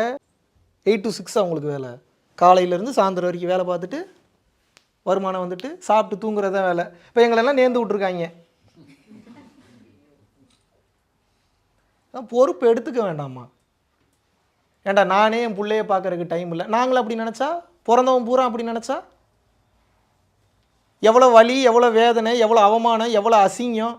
இங்கே ஏன் உங்களுக்கு அந்த தைரியம் வரமாட்டேங்குதுன்னா ஆரம்பத்துலேருந்து அந்த கில்ட்டி கான்ஷியஸ் வந்துடுது உங்களுக்கு. ஏன்னா தப்பு பண்ணியிருப்பீங்க, அதனால் கில்ட்டி கான்ஷியஸ் வந்துடுது. கில்ட்டி கான்ஷியஸை தூக்கி போடாமல் உங்களால் சேவைக்கு ஒருபோதும் போக முடியாது. ரொம்ப சிம்பிளாக சொல்லி புரிய வைக்கிறேன். உங்களுக்கு கில்ட்டி கான்ஷியஸ்னஸ் போகணுமா? இறைவன் அனுமதி கொடுக்காமல் அந்த விஷயம் நடந்திருக்காது. ஓகே, இப்போ கில்ட்டினஸ் போயிடுச்சா? அப்புறம் இதே வேலையை அப்புறம் பண்ணக்கூடாது. ஒரு முறை அனுமதி கொடுத்துட்டாரு, ரியலைசேஷனுக்கு வாய்ப்பும் கொடுத்துட்டாரு. மீண்டும் அந்த தவறை பண்ணாமல் திருத்தி கொண்டு நீங்கள் முன்னேறி கொண்டே செல்ல வேண்டும். விமர்சனத்தை கண்டுக்காதீங்கன்னு சொல்ல மாட்டேன், விமர்சனத்தை கவனிக்கணும். விமர்சனம் தப்பான விமர்சனமாக இருந்தால் கண்டுக்க தேவையில்லை. சரியான விமர்சனமாக இருந்தால் திருத்தி கொண்டு முன்னேறிட்டு போயிட்டே இருக்கணும். பயணத்தை ஒருபோதும் நிறுத்திடக்கூடாது. நீ நிறுத்தணும்னு நினச்சாலும் நிறுத்த முடியாது, வேறு மேட்ரு. டயர்டாகி உட்காந்துடக்கூடாது, ஸ்ட்ரெஸ் ஆகிடக்கூடாது. மனுஷனாக பிறந்துட்டிங்கனாவே கவுண்ட் டவுன் ஸ்டார்ட். டக்கு டக்கு டக்கு டக்கு டக்கு டக்குன்னு ஓடிக்கிட்டே இருக்கும். உங்களுக்கு நீங்கள் பிறந்த உடனே ஸ்கிரிப்ட் ரெடி. உங்கள் பிறப்பிலிருந்து இறப்பு வரைக்கும் ஸ்கிரிப்ட் இறைவன் முழுமையாக ரெடி செய்து விட்டார். இதில் ஏதாவது டவுட் இருக்கா உங்களுக்கு? நான் என்ன சொல்கிறேன்? இட்ஸ் ஆல்ரெடி எ டைரக்டட் மூவின்றேன். நான் என்ன சொல்கிறேன்? It's a directed movie. இந்த படத்தை முன்னரே இறைவன் கதை, திரைக்கதை, வசனம், இயக்கம் எழுதி முடிச்சிட்டாரு. எழுதி முடித்த கதையில் இப்போ நீங்கள் என்ன பண்ணியிருக்கீங்கன்னா உங்கள் படத்தை நீங்களே பார்க்குறக்காக வந்திருக்கீங்க. இப்போ உங்களுக்கு ஒரு தைரியம் வரணும். என்ன தைரியம் வரணும்? இப்போ உங்களுக்கு ஒரு ஆழமான தைரியம் வரணும். என்ன வரணும் அப்படின்னா, வச்சு செய்ய போகிறான்னு தெரிஞ்சு போச்சு, நிறைய சோதனை வரும், நிறைய சாதனை வரும், வெக்கம், அவமானம், வேதனை, வலி எல்லாம் வரும், தைரியம் வரும், கஷ்டம் வரும், எல்லாம் கலந்து வரும். So I should make myself ready to accept each and every complication of my life. அதுதான் மேட்டர். இதை நான் எப்படி அணுக போகிறேன்றதுக்கு உண்டான பக்குவத்தை வளர்த்துக்கிட்டவன் ஞானிங்க, அவ்வளோதாங்க. முக்காலத்தை உணர்ந்தவன் ஞானி இல்லை, முக்காலத்தை உணர்ந்தவனுக்கு சாபக்கேடு அது. முக்காலத்தை உணர்ந்தால் நிம்மதியாக இருக்க முடியுமா? சரி, நான் வேணா சொல்கிறேன். இப்போ உங்கள் கண்ணு முன்னாடி இருக்கக்கூடிய ஒரு எக்ஸ் ஆர் ஒய் ஆர் இசட்ன்ற ஒரு பர்சன் வந்து ரொம்ப க்ளோஸ் அவர், எதனால் இறக்க போகிறாருன்னு தெரிஞ்சிருச்சு, எதை பண்ணால் இறக்க போகிறாருன்றது தெரிஞ்சிருச்சு.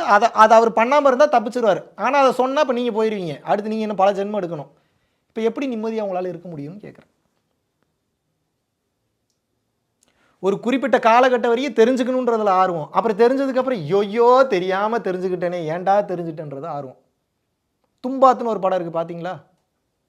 டைம் இருந்ததுன்னா போய் போட்டு பாருங்கள், சூப்பரான படம். ஐ திங்க் ப்ரைமில் இருக்குது, அமேசான் ப்ரைமில் இருக்குது. தும்பாத், TUMBADன்னு நினைக்கிறேன், தும்பாத்.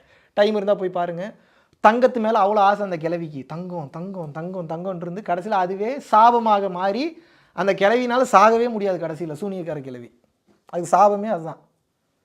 எவன் அந்த தங்கத்துக்காக வரானோ அந்த கிழவி அவனை போய் தொட்டுருச்சு, அந்த தங்கத்தை எடுக்க வச்சிருச்சு அப்படின்னா அந்த கிழவியோட சாபம் அவனுக்கு போயிடும், இந்த கிழவி செத்துரும். இப்போ அந்த கிழவிக்கு என்ன வேணும்னா அமைதி வேணும். என்ன வேணும்? இதுக்கு பேர் முக்திங்க. அதுக்கு பேர் என்ன? இப்போ எத்தனை பேர் அந்த கிழவியாக போகிறீங்க, கிழவனாக போகிறீங்கன்னு எனக்கு தெரில. கதை ஒன்றும் பெரிய டிஃப்ரென்ஸ் இல்லை.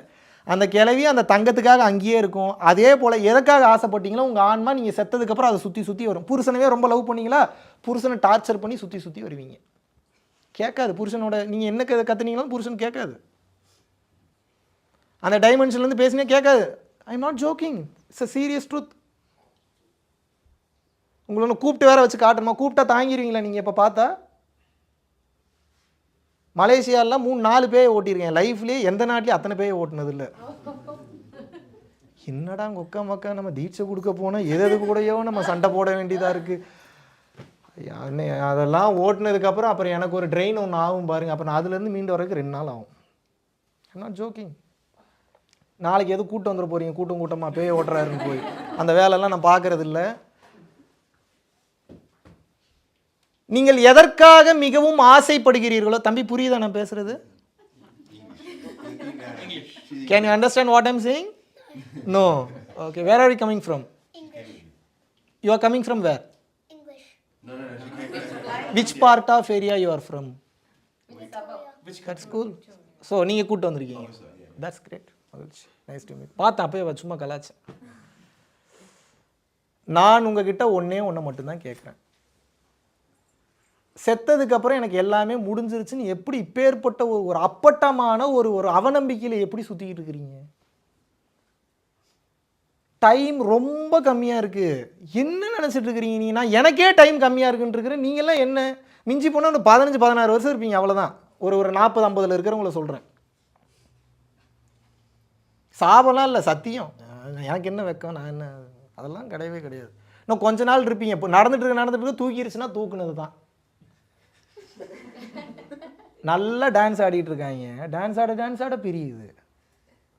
நல்லா பேசிக்கிட்டு இருக்காங்க, பேசிகிட்டு இருக்க பிரியுது. நல்லா ஃப்ளைட்டில் போயிட்டு இருக்க வெடிக்குது. இறப்பு சாபம் அல்ல, இறப்பு என்பது ஒரு ப்ராசஸ், அடுத்த கட்டம் போகிறதுக்கு உண்டான ப்ராசஸ். பட் என் கேள்வி என்னென்னா, இறப்புக்கு பயப்பட தேவையில்லை, இறப்புக்கு அப்புறம் ஒன்று நடக்குமே அதுக்கு நீங்கள் பயப்படணும். ஏதாவது தப்பாக எதுவும் பேசுகிறேன்னா? ஐ மீன் ஸ்பீக்கிங் எனிதிங் ராங்?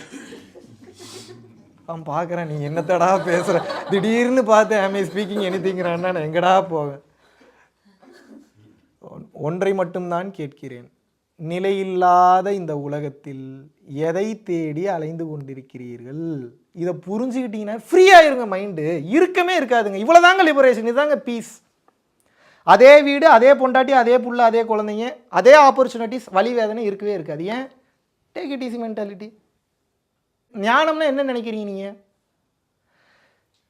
சரி ஆனது ஆகட்டும் பார்த்துக்கலாம், இதுதான் ஞானம். ஞானம்னா என்ன நினைக்கிறீங்க? இவ்வளோதான் ஞானம். ஆனது ஆகட்டும் பார்த்துக்கலாம், இவ்வளோதான் ஞானம். பட் இதுக்கு தைரியம் வரணும், வராது. இந்த பாதையில் போக போக போக போக உங்களுக்கு யாரெல்லாம் ஆப்பு வைப்பாங்க தெரியுமா? வேற யாரும் இல்லை, நீங்கள் உங்களுக்கே நீங்களே வச்சுப்பீங்க. நீங்களா ஒரு நல்ல ஆப்பை சீவி நல்லா ஷார்ப் பண்ணி வச்சு ஒரு 100-150 பேரை கூப்பிட்டு முன்னாடி உட்காந்து ஒரு பெரிய சாகசம் பண்ண போகிறேன்னு பார்த்துட்டு முன்னாடி நல்லா போய் டக்குன்னு அதில் உட்கார்ற மாதிரி. வேறு யார் ஆப்படிக்க வேணாம், உங்களுக்கு நீங்களே ஆப்படிச்சுப்பீங்க. காரணம் என்னென்னா, ஒரு 4-5 பேர் சேர்ந்து உங்களை மைண்டை டியூன் பண்ணும்போது, பிரெயின் வாஷ் பண்ணும்போது ஹோல்டு பண்ணி ஸ்டெபிளாக நிற்கணும் சத்தியத்துலேயும் தர்மத்துலேயும். எத்தனை பேருக்கு அந்த தைரியம் இருக்குது?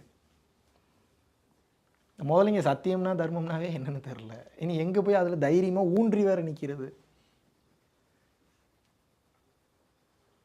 இருக்கும்போது உருப்படியாக ஒரு காரியம் பண்ணல, இறக்கும் போதும் பண்ண போகிறது இல்லை, இறந்ததுக்கு அப்புறமும் பண்ண போகிறது இல்லை. எப்போ தான் பண்ண போகிறீங்க?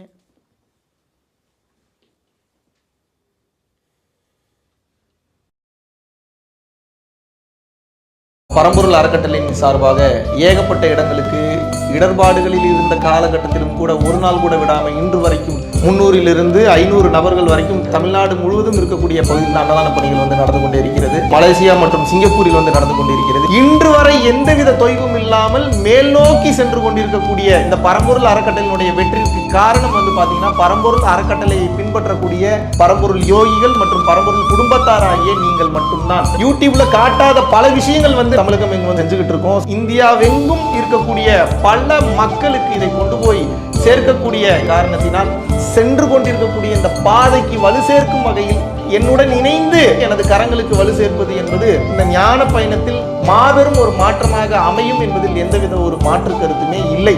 மகாவிஷ்ணுவை நான் நம்புறேன். மகாவிஷ்ணு ஒரு செயல் செய்தால் அது சரியாக இருக்கும் என்று நினைப்பவர்கள் மட்டும் இந்த விஷயத்துல கலந்து கொண்டு எனது கரங்களை வந்து வலுப்படுத்துங்கள். இன்னும் பல லட்சம் பல கோடி உயிர்களுக்கு நினைத்து பார்க்க முடியாத மாபெரும் அருள் அனுபவங்களையும் நாம் வந்து செய்ய போகிறோம். நன்றி, வணக்கம்.